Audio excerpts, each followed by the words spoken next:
And I'm going to go ahead and get us started because, 90 minutes for these Praxis coaching sessions seems luxurious. And what would we find to talk about until we are racing to the finish with too much to cover? So I'm going to go ahead and get us started.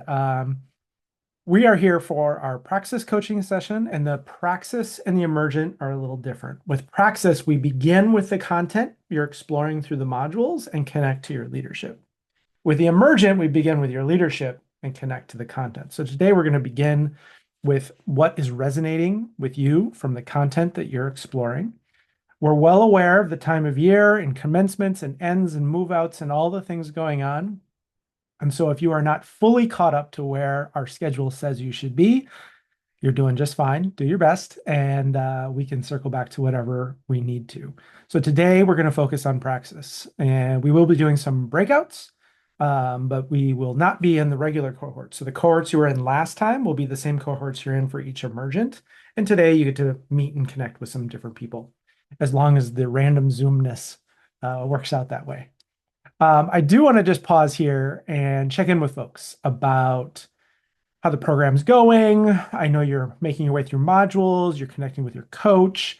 Many of you are getting reminders from Brian about CQ assessments and reminding folks to submit and do things like that.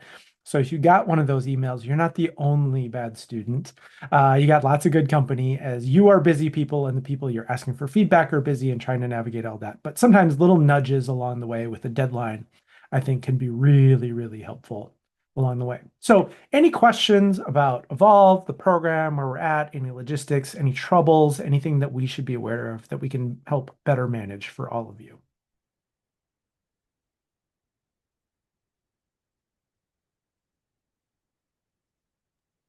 I just want to say thank you for the transcripts that you include for each of the little teachings. Because sometimes y'all are saying really great things, and I can't write as fast as the things you're saying. So Mhm. that's been a helpful tool. So thank you. Well, I'm so glad to hear someone's using them. We don't know, we can't track that. So it's great to hear that those are useful for your note taking. And super nerds re-listen to the videos multiple times. So you can just wave your hand if you count yourself as an Evolve super nerd. Um, let's I see. do I do have a question I don't too. know. When you mention in the videos additional materials, where do those get housed? They should be. So if you're looking at the video of me, it might look like this. And then it should be just kind of down here, although I think Zoom reverses this. So it might be down here, just below the video, on the lower right on your screen, you should see a drop down of the transcript and the resources there. I will defer to Dawn, who is our Jedi Master of Squarespace. Dawn, am Okay, I? so I don't know if other mine only ever says the transcript and then the audio. So I don't know if maybe I'm Yeah, doing it wrong. so not every module has additional resources too. So if there's nothing there, that means there's no additional resources. But I happen to have the website up right now. Let me get over there and I can show you real quick what it looks like if there is something that is there for you. So let And me while Don go. Don Yep. does that, Mhm. Kevin or any of you, if we reference resources in the video and they're not there, please send us a little note. That means just we've missed something along the way. Right. No, Right. I think they're there. There must have been. I think what it was is I thought that there was going to be resources for every single one, and Okay. so I think there was maybe. And then I watched like two in a row where there weren't the ones, and I was like, oh, where are the okay, but I'm good. Yeah. And just to real quick so that people could just see what this looks like. Okay, so if you're here, right, and then you go to additional resources, if there's anything, it'll be right there. And most of the times I try and make it clickable, but if I could not find a clickable something that you could click through on, the reference is there for you to find on your own. Okay? Great question. Yep. Any other questions of that nature? Logistics, program, finding things, accessing things, CQ. Brian is the CQ Jedi Master. So if you have questions about CQ, you can find him.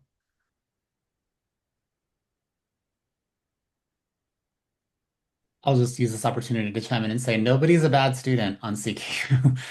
It is very common. I think there's never been a time Always. that I have administered the assessments when everybody's raters have responded without needing nudging. So yeah, you're all doing great.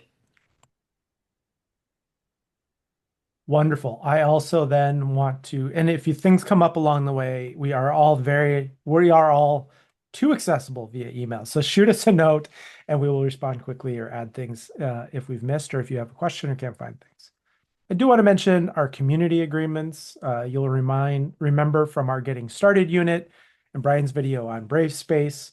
It's sort of a strange for me to be doing this with Brian looking at me on the screen, but in all the workshops I do, I talk about Brave Space, and so I get to do it in front of Brian. So a lot of times we talk about wanting to create safe space for all sorts of great reasons and really good intentions. I don't think that's possible or actually even desirable. And so Brave Space agreements allow us to create room for us to be brave, for us to listen to others in ways that helps them be brave. And so how are we going to do that and engage in that?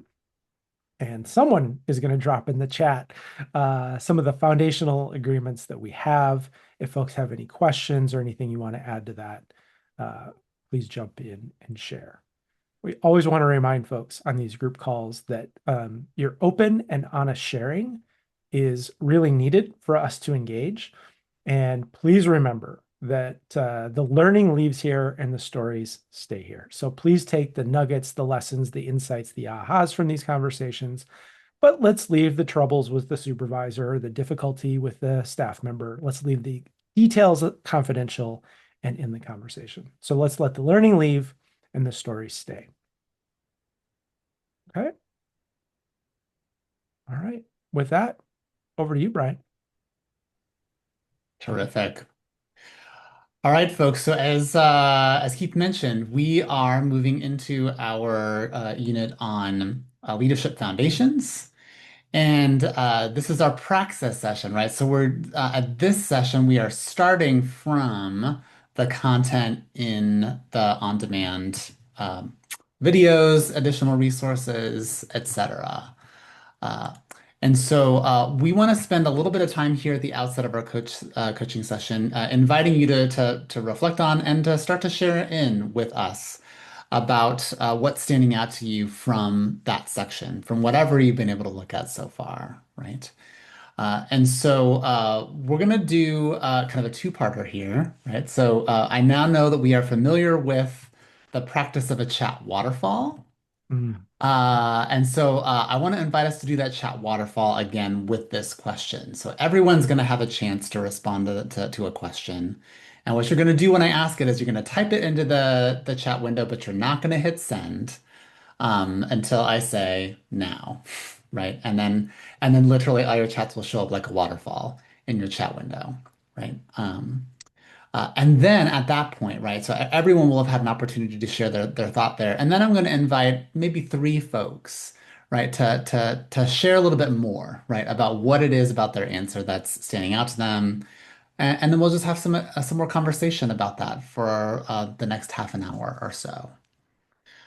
So with that, right, I want to now share with you. It's actually not really a two-part question. It's more of a choose your own adventure. Pick the question that's most resonating with you in this moment, right? So the first question is, what is a leadership capability that you want to lean into more?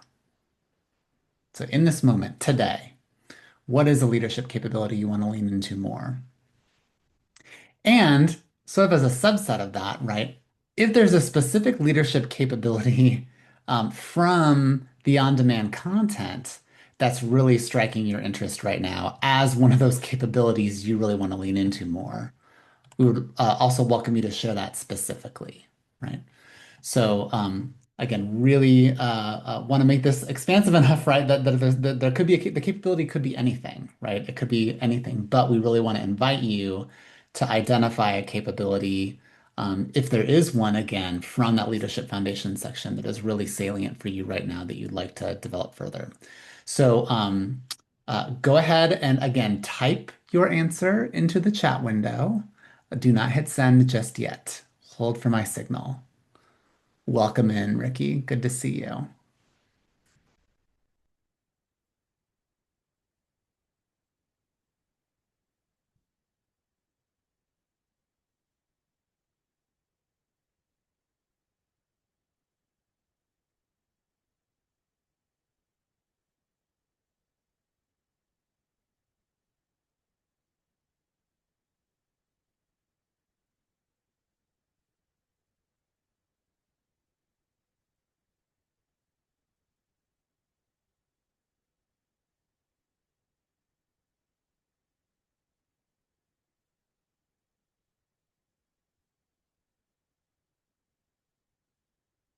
Alrighty.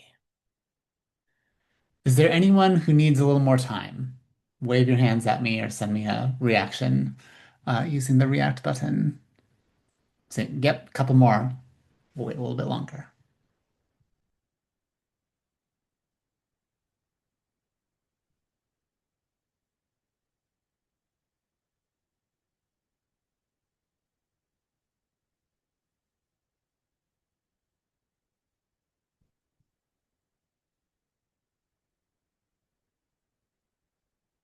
Thanks for that thumbs up, Joaquin. Appreciate it.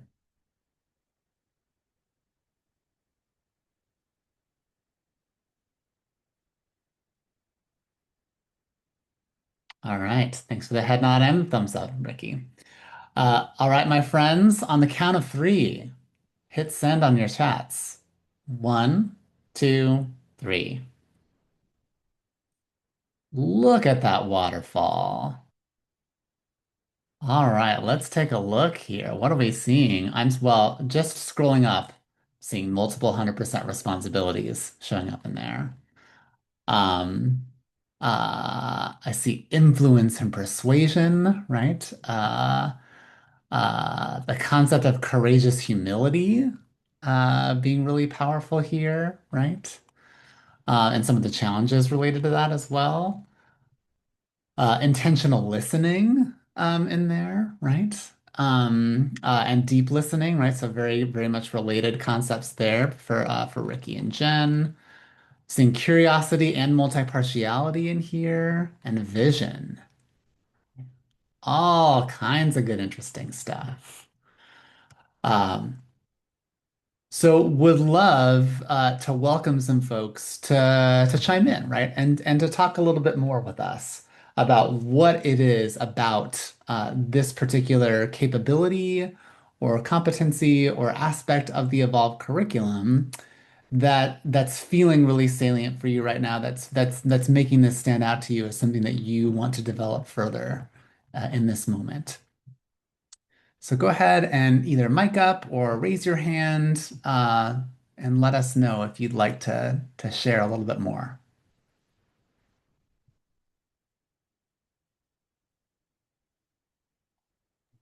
I can do one real quick. The thing I was thinking about was the 100% responsibility, because uh, I have a finite number of people in my department that are capable of taking on the things that we've decided are important, and many of them are already well overburdened or at capacity. And so I really struggle with this tension of, do I try to push these things that we have decided are important, or they're foisted on us by somebody else to these other people to do, or do I just try to do it myself? And this year, I think I avoided trying to put too much on other people and then took Mhm. on a lot more myself. And we got things done, so that's the upside. But the downside is there's that question of like, is this the sustainable way to do it? And have I taken on too much myself? Hmm. Hmm. Yeah. Thank you for sharing that, Kevin. I wonder, just by show of hands or reaction buttons, anybody relate to that idea of having as a leader? Oh my goodness, yes, hands across America. Lots of folks, right? Lots of folks relate to that and have been that similar dynamic. And what I'm hearing, right, is in some ways trying to protect your team, right? And an effort to protect your team, you end up taking on more of the work, and now you're questioning, is this sustainable? Is that really my responsibility? Yeah.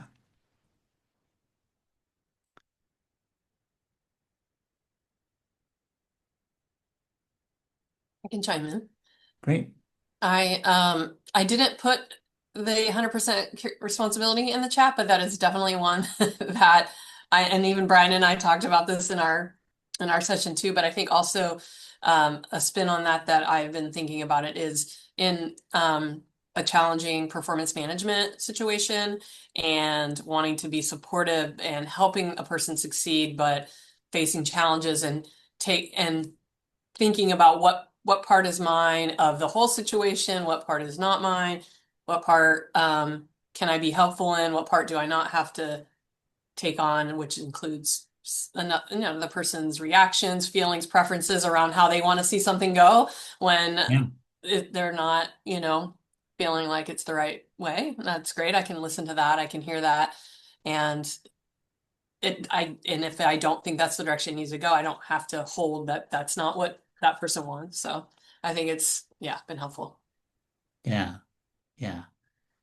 Yeah, glad to hear that, right? And it sounds like what it's doing for you, Sherry, is it's kind of surfacing all these additional questions to ask yourself, right? To really explore and understand what's going on a little bit more and to give yourself more information, right? To use to understand really what of this is mine, right? And what of it doesn't need to be mine, right? That same kind of approach, Kevin, maybe you're doing the same thing, right?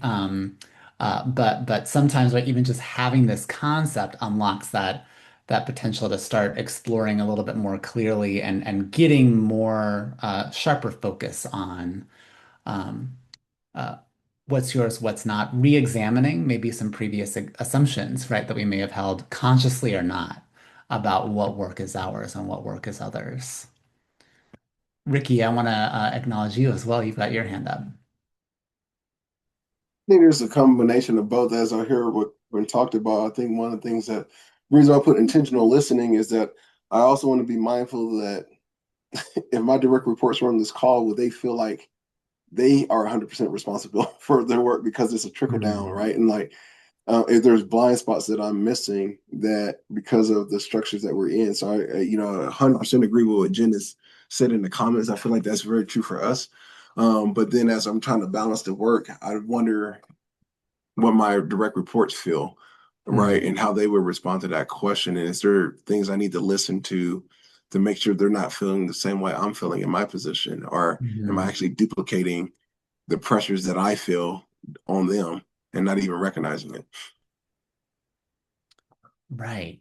Yeah. Yeah. I wonder how many other folks, as you were connecting with this concept of 100% responsibility, also asked yourself, well, I wonder what people on my team, what their mindset is around this concept, if they're aware of it, or if they think about this idea of what's theirs and what's not. Did that come up for anybody else as you were engaging with this particular topic, right? Thinking that this could be useful for the people who are on your teams? Seeing some heads nodding yes. Yeah. Yeah. Because and I think that's right? That uh, having your own awareness of it as you start to think about like what's mine and what's not mine and how do others kind of see or perceive that quite naturally might lead you to think about, oh yeah, and how might this be landing with other folks? How might that be showing up, right, in terms of some of the challenges you might be navigating? Thinking also about some of the things that Sherry was sharing too, right? That in terms of how people are responding to challenges that are going on, things you might be asking them to do, right? And their reactions to that. Um, uh, Thinking about for themselves as well, how they might be practicing this concept, even if they're not familiar with it. I'll jump in and add the 100% responsibility. The magic is in the next part. It's nothing more, nothing less.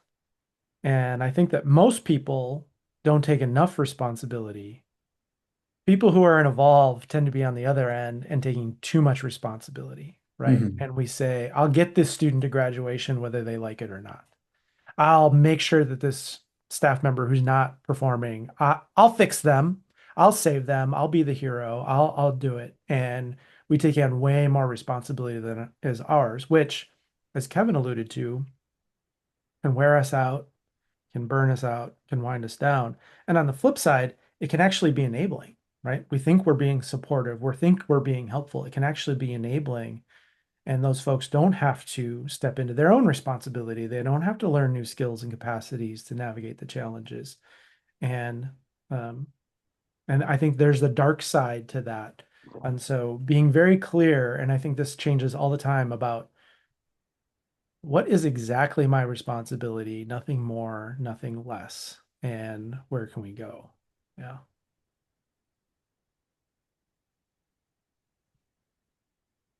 Antonia, I see your hand, and I also want to just laugh at Kevin's contribution. There's probably just too many responsibilities. Agree slash I would put a strike through on probably. I'm certain there are too many responsibilities because you all are higher education leaders in 2026. Um, I just want to kind of talk about what Miles put in the chat about courageous humility. And mhm, one of the things that came up for me was depending on what room I'm walking into, who my audience is, right? There's boldness, but then there's also being too bold. And then there is the humility, but then also being too humble. So it's kind of like where do you find that balance in what that courageous humility looks like for you full time, like long term, right? And mhm, so it kind of came up for me as, oh yeah, I thought I was bold, and it was like, oh wait, maybe it was too much. mhm. So kind of how do you really find where that is? Yeah. What a rich question, Antonia. I see a big heart and snaps from Joaquin. Uh, so Joaquin, it sounds like is relating in around this. Yeah. Um, and I'm inclined to probe this a little bit with you, Antonia, and anybody else too, right? But since you raised this question, Antonia, um, about trying to thread the needle, right? What's the right amount of courage? What's the right amount of humility? How do you find that balance? Um, for you, where do you find uh, you know, you tend to land on that? Um, uh, like are you finding that like you're is there a part of either one of those where you feel like, oh, I think I might be erring too far on one or the other sides? Yeah, I think that I am I think I'm erring too far on the humility side, Mm, right? But then it's kind of weird because it also is like I'm erring too far on the bold side. So again, depending on which space I'm walking into, kind of bringing forth what's needed. But then it's like, oh, whoa, whoa, whoa, that's too much. No, no, no, no, no, we can't do that. And then it's like I think it's just a pullback too far. And mm, so not finding where that middle, where that, kind of thread is. And I don't know, it's just this balance that as this came up, I'm like, okay. And I took the language of, I wrote this down, take the work seriously without taking yourself too seriously. Okay, mm, I don't take myself too seriously, and I know that's kind of part of who I am, and I take the work very seriously. So walking into um, which is a brave space, so walking into a place full of men mhm, as the only woman, right? mhm, And as a woman with a Juris Doctorate, and everyone doesn't have a doctorate degree. mhm, And so that seems to bring some dynamics to the table as well. mm, And then it kind of becomes, oh, you're too much, and so it's like all of these pieces coming together. It's like, okay, so when do I become more courageous? mm. And Tania, I first of all, I just really want to thank you for naming and bringing some particular dynamics that can show up in leadership into our conversation. Uh, Identity being one of them, right? So this dynamic you're naming, right, of being a woman leader and operating in spaces where a lot of other leaders, maybe most of the other leaders are men, that is a real dynamic, right? So you're not imagining something odd or strange or different. That absolutely exists and is relevant to what you're experiencing. The educational differences you're also noticing, right? And the ways that that can intersect really interestingly as well with the gender dynamics you've mentioned. Um, those are really real, right? I just want to affirm, I feel like it's really natural for you to be making those observations and then asking the question, right, about how does your knowledge and awareness of that inform your assessment of what does it look like for you to be courageously humble, right? And how do you find, right, within the range of ways that could look, right? How do you find the ones that are actually going to get you the outcomes that you're looking for? Um, Yeah, you're on thank the you right for track. that. Of Yeah. course. Of course. Of And course. I don't, this is not, I have one thing that I was going to offer, but it's not directed towards Anthony. It's more of like a general thing around humility. Is that okay? Mhm. Absolutely. So Please one of feel the free. things that I was thinking about with respect to humility that I don't know if this is right, but for me is kind of a helpful perspective is it's not, it shouldn't be really about dampening your expertise or making yourself smaller. It's really for me about like, am I willing for someone to ask hard questions of me?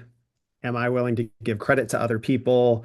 Um, am I willing to admit when I'm wrong or to say like I don't know the answer to something?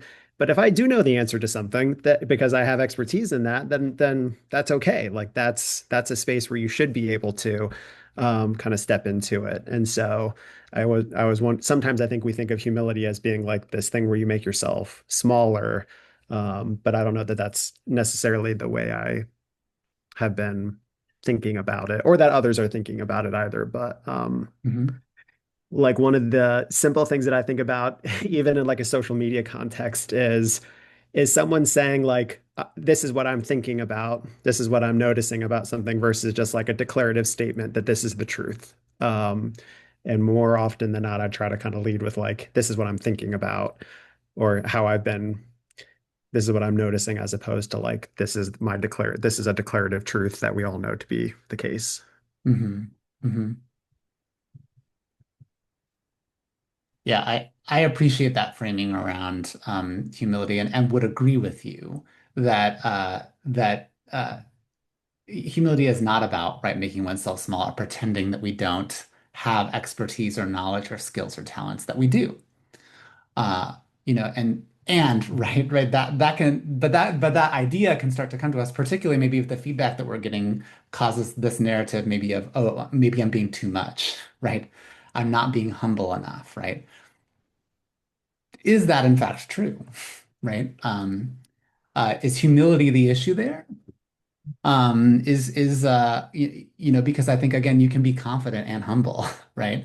You can be open, right, to the possibility of there's something here maybe that I don't know, while also being clear about, but there are also some things that I do know, and that are valuable and worthwhile in this conversation, um, and discerning sometimes for us, so, as individuals, sometimes the challenge can be figuring out that difference, right, between, oh, that's right, maybe the feedback is causing me to think I'm not being humble, or not sufficiently humble, but in reality, right, it is possible for me to practice confidence and openness to learning and growing uh, from other perspectives, without diminishing what I'm bringing to the table.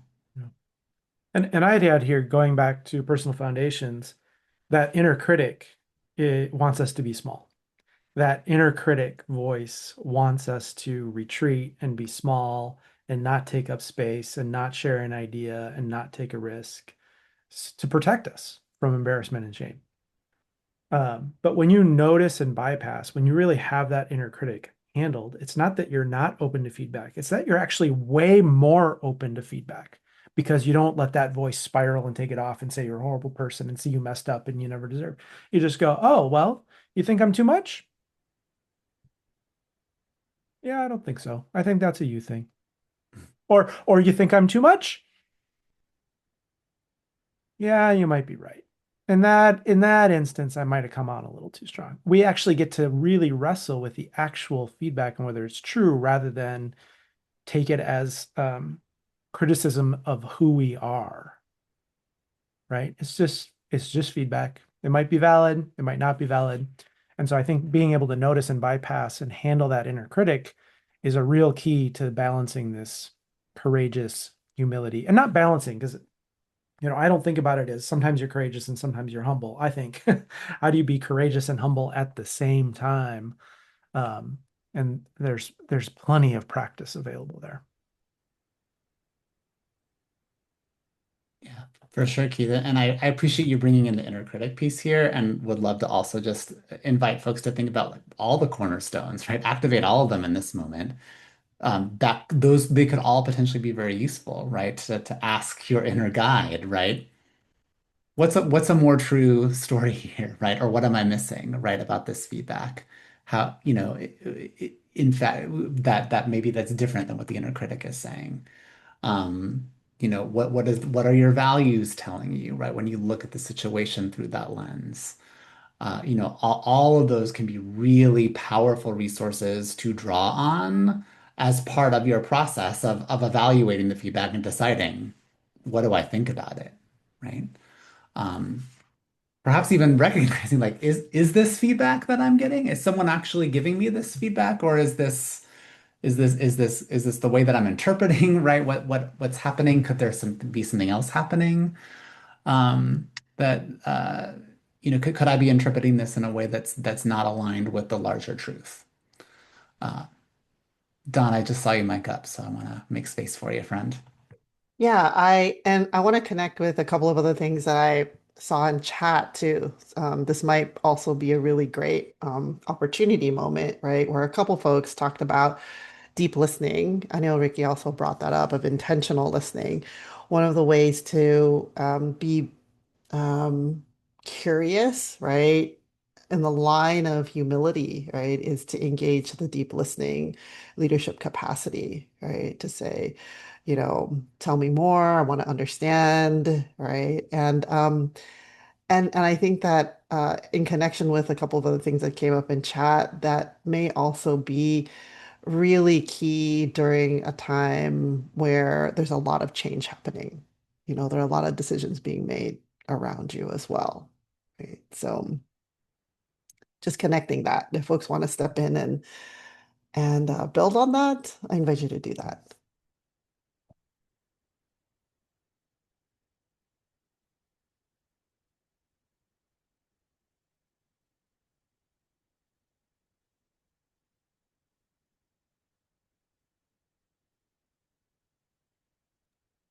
I'll try to share. I'm processing, so this is going to come out loud in real time. Some major decisions were recently made, more made today.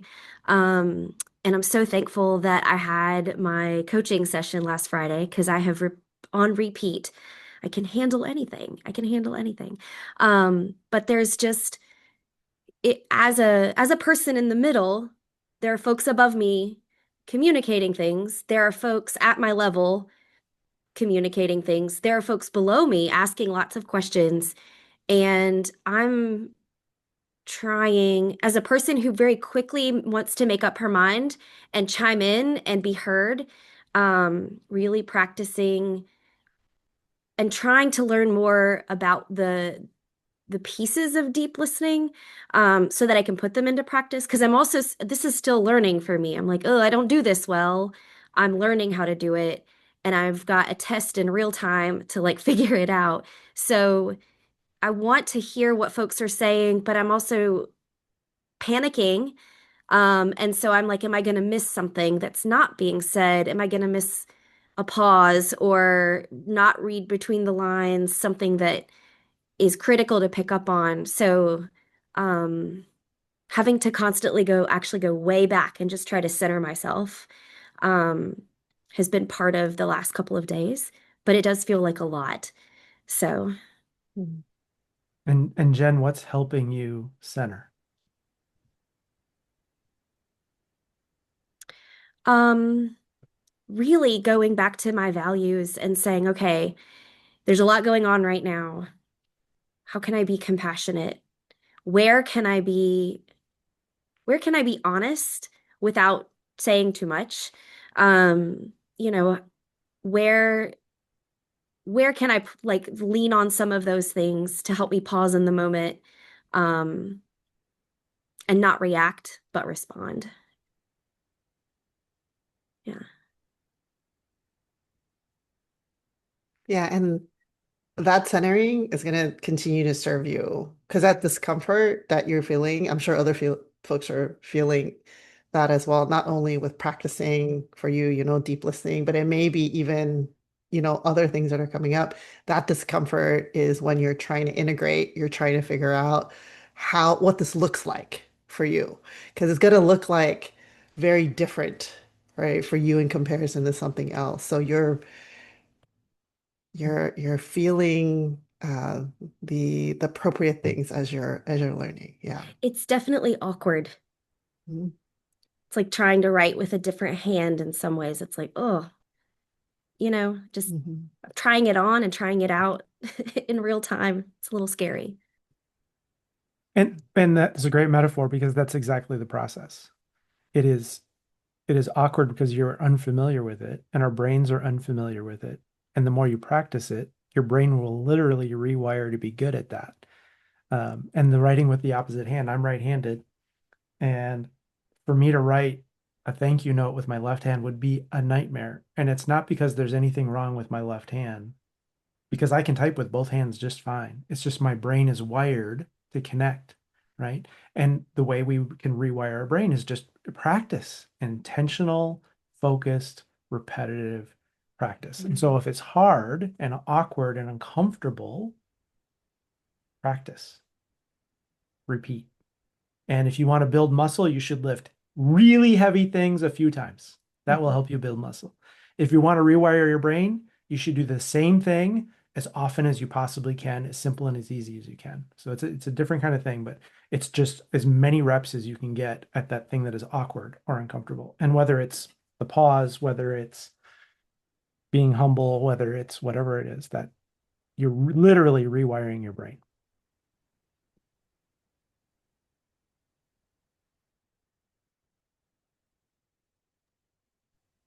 Jen, something else that came up for me as you were speaking, and I want to make sure that I'm not putting any words in your mouth here, right? But it sounded like perhaps part of the challenge that you were experiencing is that as a leader that you feel like, okay, I've got to do stuff, right? I have to take action, right? And that can feel at tension sometimes with I don't have enough information yet. Is that accurate or am I making stuff up? That is 100% accurate, Brian. Okay. Okay. Um, uh, so let me offer, right, as a question, that sometimes is also helpful for me. I find myself sometimes also being drawn in that same direction of like, I need to do something, right? What if listening is the right action to take in this moment, right? Because listening is, in fact, a verb, right? It's a thing that we do. Um, we don't often think about it that way, right? Especially in leadership, action is constructed in a particular, I'm going to say narrow way, right? Um, and so for your own extension, sometimes that can be helpful to think about like what is the action that is actually needed from me as a leader in this moment?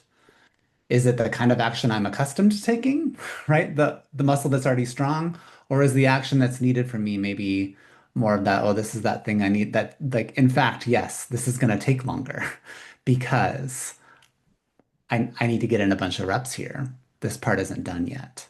How's that landing for you?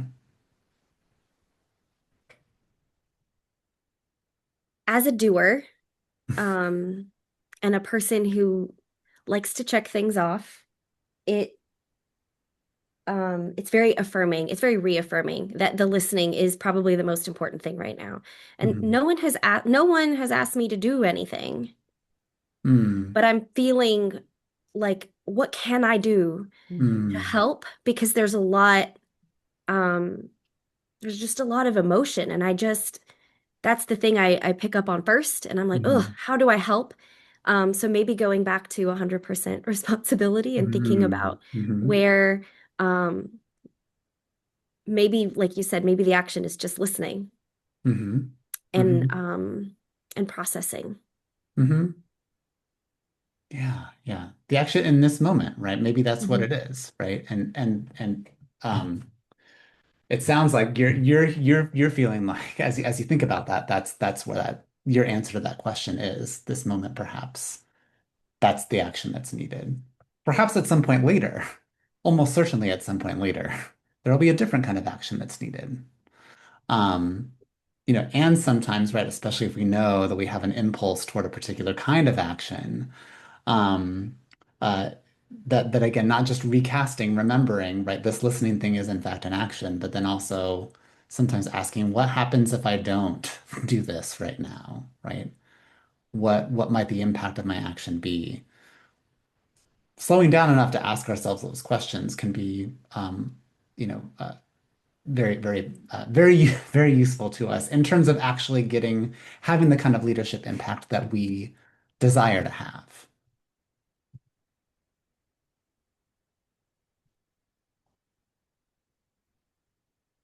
Right. Well, this has been a rich conversation so far. We can continue to have it, and right, I want to transition things over to Dawn to move us into the next phase of this conversation. Yes. So, as you all know, after we do this initial part, it's kind of a warm up. It gets people thinking. And then you also now have all of everyone's responses in chat to kind of ruminate on a little bit.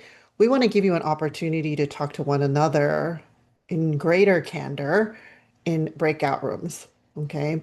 And in breakout rooms, this is where you're going to share with one another how you're connecting the content from the modules to your leadership, right? Some of you have already started talking about that, but this again will give you an opportunity to talk with your peers, to talk more in depth, right? And to, get other direct perspectives. Okay, so the prompt, the question has been put in chat for you by Keith. Thank you for doing that, right? And I'm going to open up the breakout rooms in a couple seconds. And again, if you have any issues going in the breakout rooms, Brian, Keith, and I will be here in the main room to help you. Again, this is random. And let's see, there's stop time. Brian, Keith, what do you think? Should we give them a little bit more? Top of the hour? Top of the hour. Okay. Top of the hour, and there, I believe, is a 60-second warning. Is that right, Keith? 60-second close warning. Yeah, so 60-second close warning. All right.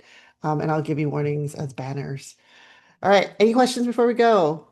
You all are like ready to go. Okay. We're gonna go. Let me do. Should I do groups of 2 to 3 or 3 to 4? We're a little uneven. Brian, Keith. Let's do 3 to 4. Miles, I know, had to step away. Okay. Okay, So- great. Oh, I'm back.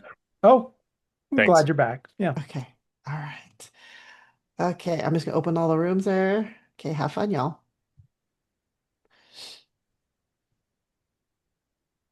Our division is having their end of the year celebration right now.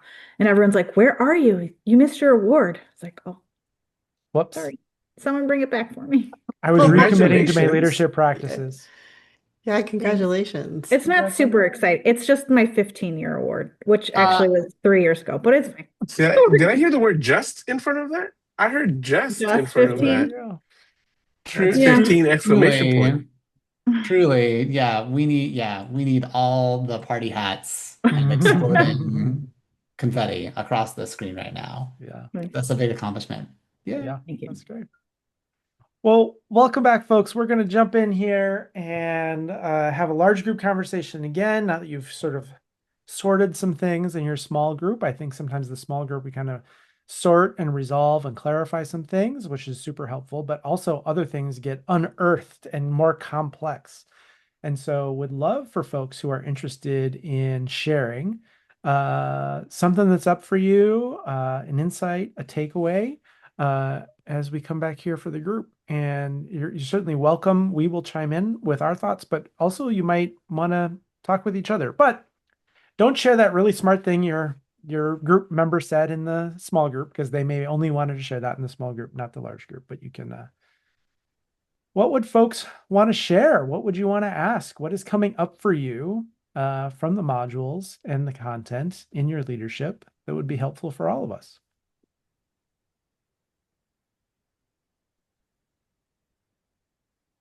Go ahead, Miles. Yeah, thanks. I guess one thing I did a lot of like leadership development, especially for students over the years, and I used the Leadership Challenge book, and one of their early principles is self-development is leadership development, and leadership development is self-development. And the way all of the people in my group, we talked about how we're not only applying and benefiting from the material at work, but also, at home or with family or things like that. And so I'm enjoying the space to address both at once, which I think I didn't fully anticipate, but I definitely needed. And then just appreciating commiseration, which we kind of all acknowledged. Like, what it's great to see that other folks are miserable in some way, and or just that things are hard. So yeah, appreciate my group members and all of you for just going through it together. Yeah.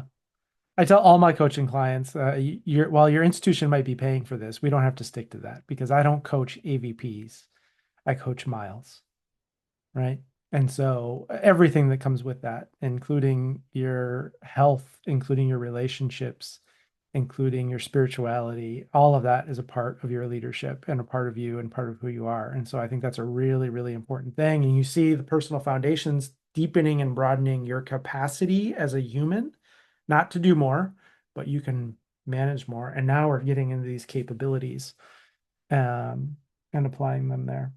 I think one of the cool things about not working on a specific campus, but working with many different campuses, is I see all the things that you all are sharing. And that many times people think, what is wrong with us that we're facing this challenge, when I see it over and over and over. And on the flip side, we get to see, oh my gosh, that is so remarkable what you're doing. And people go, really? Isn't everyone doing this? No, that is so remarkable. You should share that with other people. So the normalizing and commiserating, right? Commiserating, I think, has a little negativity to it. Sounds a little gossipy maybe, but normalizing the challenges of leadership and what you're facing, what your institutions are facing, what you're facing, I think is great. And I just have to say that when I introduced 100% responsibility to my teenage kid, right, that like brought that to a whole nother parenting level. So yes. Yes. Yes. Wonderful. Wonderful. Who else has got something from the small groups that would be helpful for us to unpack a little bit here?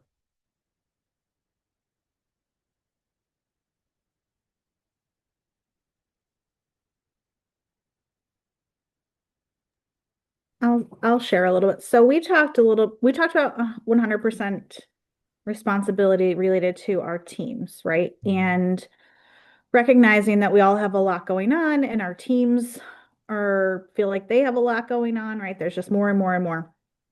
And even when we say, what can we give up? We don't always give up the things. So we talked about, well, how do we protect our staff and recognize the things that are important to them, their families and those events, their wellness? How do we protect those? And then what does that look like when we take on their responsibilities, our responsibilities, and then impact our own wellness in those important areas for ourselves? So we talked a lot about that, and where do you draw that line, and how do you have the conversations with people to identify what's happening and that impact, but then asking for them to take some responsibility too. So if anyone has some answers. I don't have an answer. I have a question, but it might sound snarky. Just preparing you. It's okay. It doesn't bother me. Is protecting your staff's time with their family taking on part of their responsibility? Is there a better way to work with or empower them to take that responsibility themselves? And Right. you're not going way down into the weeds of what you're doing, but as someone who has several people who have dogs that are very important to them and children who are very important to them, I sometimes I'm like, no, you can't come in because you have a kid. Like, that's important. You need to be home on the weekend. But it should be more of a conversation of here are the things that need to happen. Here's what I can do. What can you do? I don't know if that's the right way to look at it. Yeah, we talked about that. And I don't think that was snarky at all. We talked about that, right? Like, okay, these things are important to you, but there's also these responsibilities here. So how are you going to get it done? And being flexible with your staff and the time and, you know, if you sometimes it's having the conversation of like, okay, you can do that. Like you have accruals, right? Like you have this time that you can do that, but you still have a responsibility. You still have that task that you need to do. So it's just having those tough conversations, I think, sometimes, which was another part of our discussion of really, holding them accountable and having those difficult conversations sometimes, especially when they're like you're close, right? Like as a team, you're close. And so sometimes those difficult conversations become harder.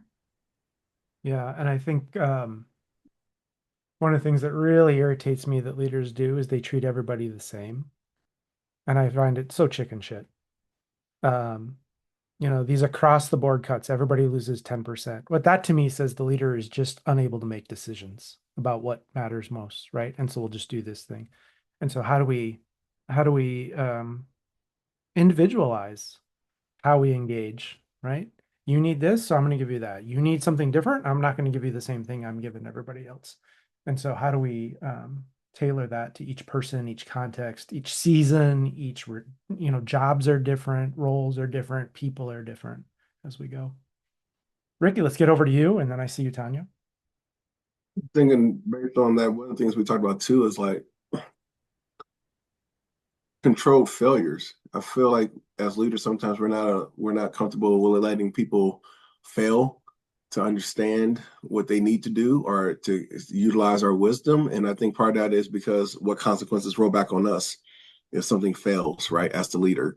But when I teach classes, I always talk about, do you learn more from your failures or success? And so they always say your failures. So like, why are we afraid of letting some of our subordinates fail in which they want to take a motion or they want to do a balance and it doesn't work out? There's a consequence to it, but you can get the wisdom one way or the other. And I think we have to embrace more what I call not detrimental failure, where it completely alters someone's confidence and understanding, but controlled failures to where you can say, it's like the notion of how many, have you burned your hand on the iron and how many people, parents told you or guardian told you don't touch the iron and you still did it, right? So, my thing is like, if you know someone's going to go touch the iron regardless, remove it and let them know like, oh, maybe I should talk to you about these things next time, right? Because there's a controlled failure then versus like someone going to commit murder and that's a deterred failure, right? So how do we embrace more controlled failures with some of our subordinates so that they can get the lessons for themselves and heed our wisdom and leadership a little bit more?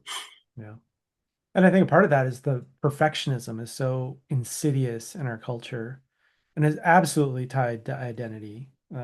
All genders get it, but we get it in different ways around perfectionism and around race and other identity-based things. We get socialized around perfectionism in lots of different ways, and it's just really insidious in our organizations. And it's a big obstacle to innovation, to creativity, to learning, to progress in so many ways. And so I hear you speaking into that. Go ahead, Tanya.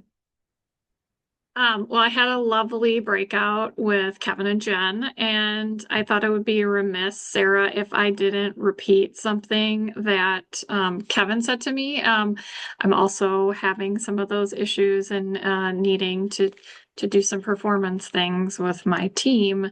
But I'm just about to my 1 year, and Kevin reminded me that sometimes you need that runway to establish those relationships in order to do some of those things that you need to do. So I know, Sarah, you said that you have close relationships. I would say that is a bonus for you. That is an advantage for you because you have shown your team so much care in the relationships that you've developed with them. No, I'm not saying it's going to be easier to do whatever you need to do and have those conversations, but I think those relationships are going to be really key. And I think it sounds like you're in a good place with that. So I would see that as more of a positive than a negative.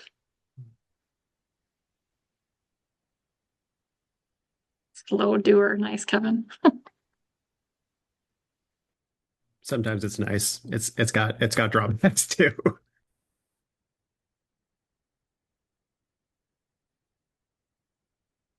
Anyone wants to get in here and share something new or build on something that's been shared already?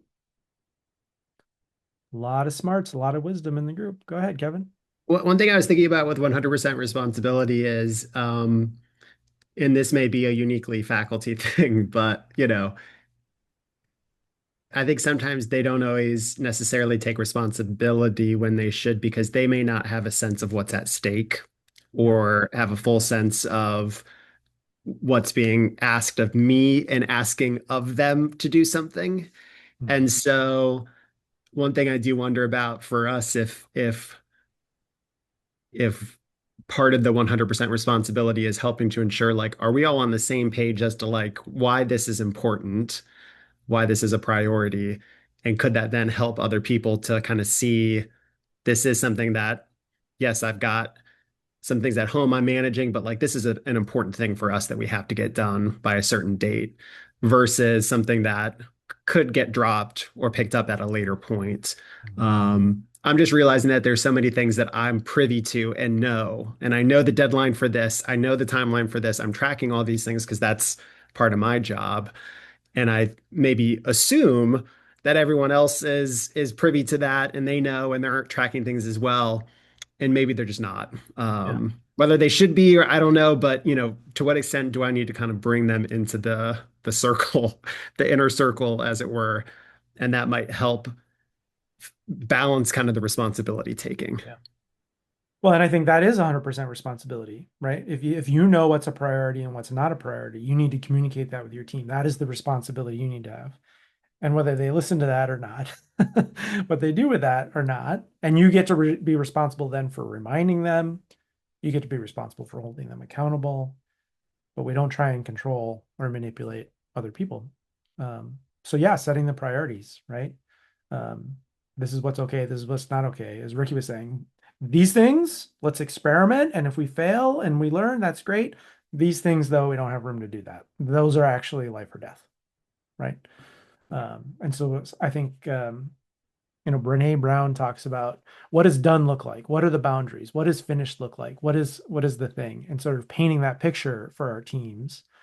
When I ask you to do this, complete and done would look like da da da da da da da. Oh, that's it? That's all you need? Oh, I was making it way more than that. I think can be helpful in setting boundaries, priorities, contexts can be super helpful.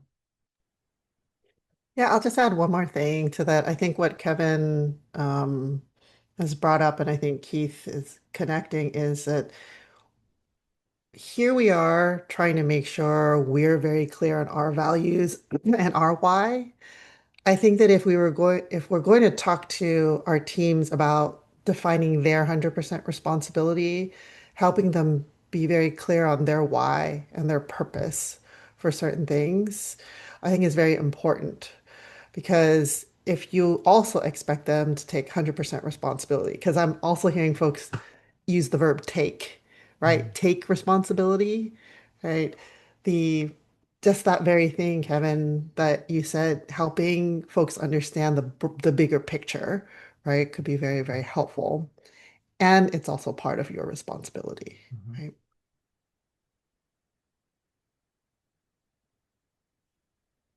All right. One last insight or words of wisdom.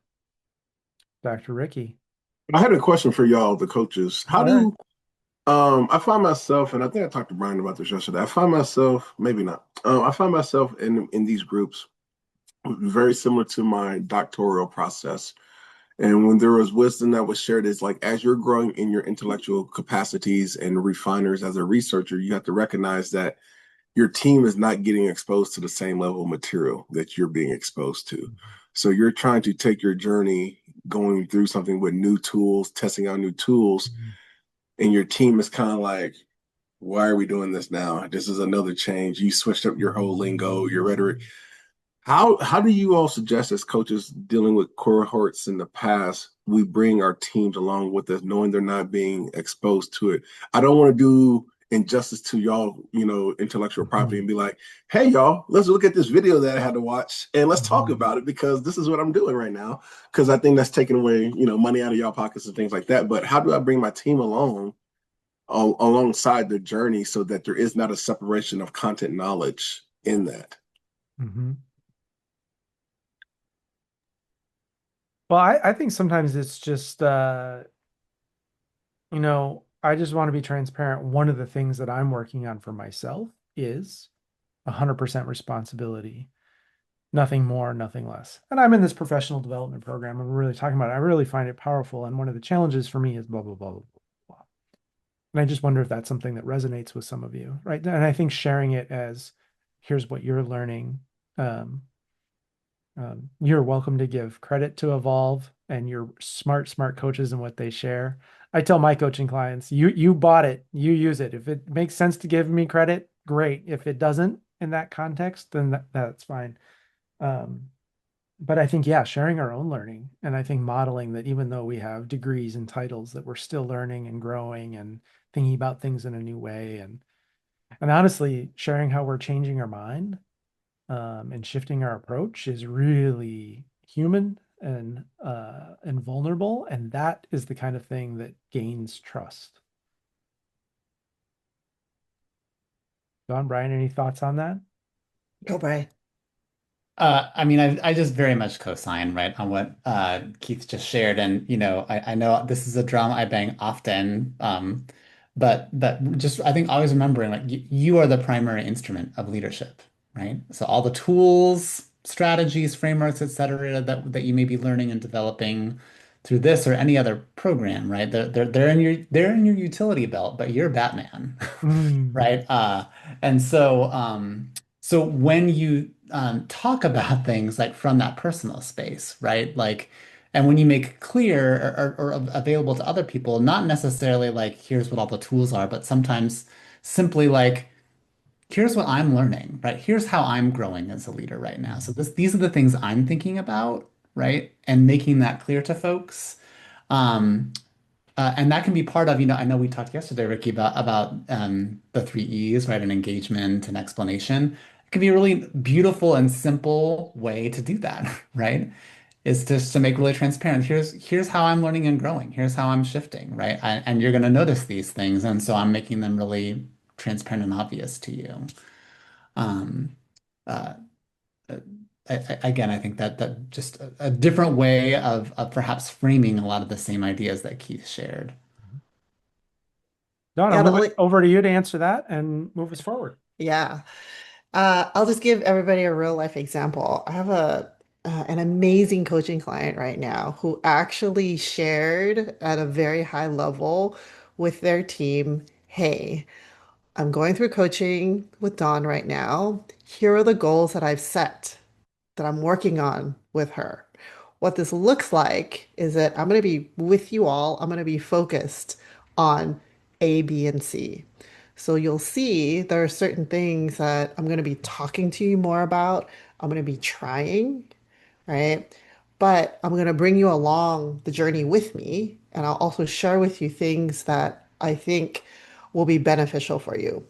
That's literally what they did because they told me that it was important for them to also benefit from the coaching they were getting from me. That's an example for each of you if you're looking for something tangible. And what that does, I think what that did for him or for them is to just set them up for having these try it out, but this is why you're seeing kind of shifting and changing kind of things. Um, And so far, their team has been very good about also asking questions and digging in a little bit more to some of the things that they're bringing to the team. So I just wanted to give everybody an example. I wonder if that's helpful, but yeah. Um, I want to begin to transition us, and also thank you, Ricky, for asking that question because I think it's really real. Okay, I'm also in this other thing that I'm doing right now, and all the time I just want to go, oh my gosh, just watch this video, and then you'll understand what I'm learning, right? And so, uh, as you all continue to again go through this and integrate, that's what also some of these spaces are for. The question that you had in breakouts, how are you connecting the content from your modules to your leadership is very purposeful, right? We're inviting you to constantly reflect on that and to be very purposeful in how you're incorporating that to your everyday leadership. And always, talk to your coaches as well if there's things that are coming up. Okay, so let's start to transition here. Okay. Um, so bringing this conversation to a close, what we usually do is just give you a preview of the next part of Evolve. And as you all know, if you're still working on the leadership, the emerging executive leadership portion, keep plugging away. All right. One of the things that we decided at break that I just wanted to give everybody a heads up on is that these recorded sessions we're going to create another module at the end of every unit, and you'll be able to see these recorded sessions. The emergent discussions and also the praxis discussions, that'll be there for you too. So let's say if you just want to go back, that'll be there for you as well. Okay. So keep plugging away at that. Also keep uh, on track with your coaching sessions. And we will see you in we'll see you definitely next week for our emerging session as well. Brian, Keith, anything before we have our last words? Anything else in terms of wrapping up and looking ahead?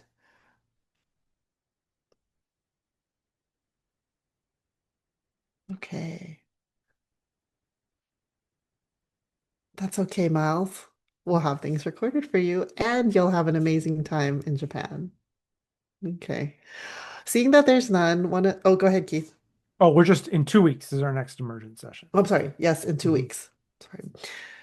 Um, and just a quick reminder for everybody, right? We have a discovery session for folks tomorrow who may be interested in experiencing what you've been experiencing here.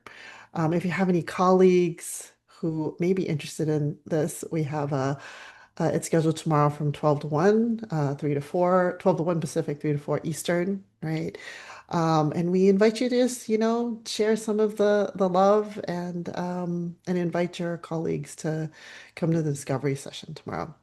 We are launching our next cohort in July and just excited to bring a new cohort of folks in together. Okay. Yes, we will send that invite as well. So in the recording email, I'll also include the invite too. Is it at the same? It would be the same level. It would be at. I forget the name. What level are we? Yeah, the next one's going to be the focus is going to be Elevate, and then we'll also be talking about Base Camp, which is in October. Elevate is focused on higher ed leaders who are focused on equity mindedness in their practice or have some aspect of inclusion and belonging, right, in their work. And then in Base Camp in October for directors and assistant directors. So that'd be perfect for folks on your team, as well. So we'll make sure to send all that information so that you have that. All right. Thanks for asking that question. Anything else, Brian and Keith, before we wrap up? And I'll just share, I mean, truly, anybody who is a people leader in higher education and who might be thinking about one of the four journeys, right? we won't be offering this one again until this time next year, most likely. But our offerings for emerging executives, which is what you're in, and also executives, those will be on tap for, early 2027. And so it's never too early for folks to learn a little bit more about what those journeys are, just knowing that we'll be explaining them all, but delving into more detail into these two that are coming up more quickly tomorrow. Yeah, thank you. All right, folks, a couple minutes back to you to give you hopefully a little bit of transition as you move along your day. Great work, everybody. Thank you for your candor, for being in community with one another. Again, we will see you soon. Have a great rest of your week. Wow.